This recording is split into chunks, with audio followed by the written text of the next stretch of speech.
రంగారెడ్డి జిల్లాను future city commissionerate చేసినాం. ఎందుకంటే మనం పెద్ద నగరమే కట్టుకోబోతున్నాం. కాబట్టి దయచేసి ఎలాంటి వివాదాలకు అధికారుల మీద ఒత్తిడి తెచ్చే కార్యక్రమాలు పాల్పడకండి.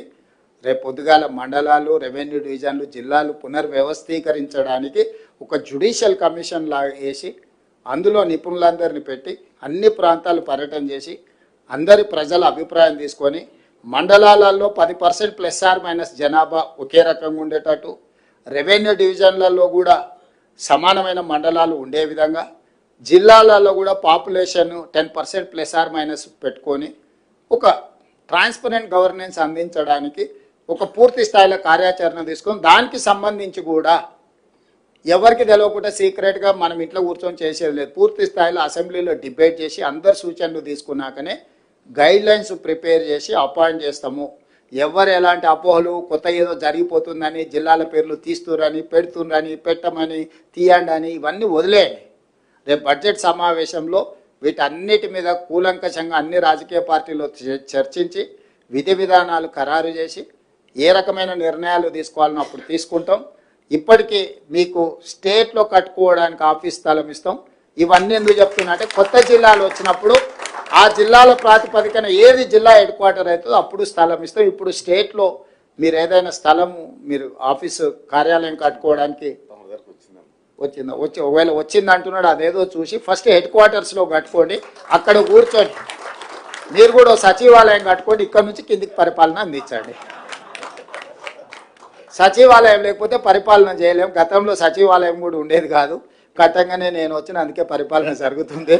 మీరు కూడా మీ గెస్టెడ్ ఆఫీసర్స్ కోసం ఒక సచివాలయాన్ని కట్టుకోండి. దానికి సంబంధించిన స్థలాన్ని నేను ఇస్తా. అవసరమైతే మీరు ఎంత జమ చేసుకుంటే మీరు రూపాయి ఇస్తే నేను రూపాయి ఇస్తాను మీరు కట్టుకోవడానికి. మీరు లక్షిస్తే నేను లక్షిస్తాను. మీరు కోటి మీరు జమ చేసుకుంటే నేను కూడా కోటి ఇస్తాను. మీరు ఎంత జమ చేసుకొని అన్న మా దగ్గరకు ఇది ఉన్నది ఇంత అంటే అంత మ్యాచింగ్ గ్రాంట్ ఇస్తా. 50-50 మీరు ఒక 50% పెట్టుకొని నేను ఒక 50% ఇస్తా. ఒక మంచి వివిధ రాష్ట్రాల నుంచి కూడా గెస్టెడ్ ఆఫీసర్స్ అసోసియేషన్ వస్తే మీ దగ్గర చూసారే Telangana gazetted officers association office చాలా బాగుంది. చాలా సమాచారం అంతా ఇక్కడ అందుబాటులో ఉంది అనే విధంగా మీరు కట్టుకోండి. నా వైపు నుంచి ఎప్పుడు మీకు సంపూర్ణమైన సహకారం ఉంటుంది. మీరందరూ కూడా ఈ ప్రభుత్వం మీద అనుకొని నడపండి. ఇది నాది కాదు, మనందరి ప్రభుత్వం. ఇది ప్రజలకు మనం సేవ చేయాల్సిన అవకాశం దొరికింది. ఇన్ని కోట్ల మంది ఉన్నారు. 5 లక్షలే ప్రభుత్వ ఉద్యోగులు. దాదాపు 4 కోట్ల మంది నుంచి 5 లక్షలే మీరు సెలెక్ట్ అయినారని అంటే ఇది ఒక గొప్ప అవకాశం. 4 కోట్ల మందిలో మేము 200 మందిలో మేము ఉన్నామంటే ఇంకా గొప్ప అవకాశం.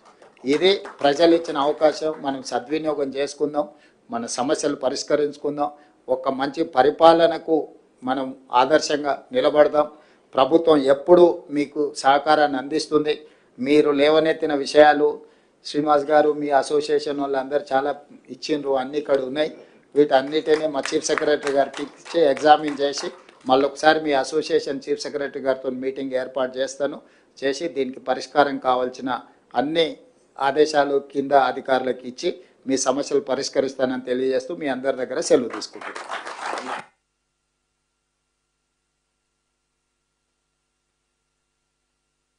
7 లక్షల మంది గెస్ట్ అధికారుల పక్షాన మీ సైన్యం, మీరు భూమి మీద ఉన్నంత కాలం మీ సైన్యమే. మేమైతే పక్కగా కూడా జరగం. ఆ మాట ఇస్తూ మీరు ఆదేశాలు ఇవ్వండి, మేము ఇంప్లిమెంట్ చేస్తాం అన్న. ఒక్కసారి మా అధికారులు అంతా మహిళలు అంతా ఉన్నారు. మీ ఫోటో కోసం ఒక 10 నిమిషాలు సెషన్. అందరూ రావద్దు, అట్లా పిలిస్తేనే రావాలి.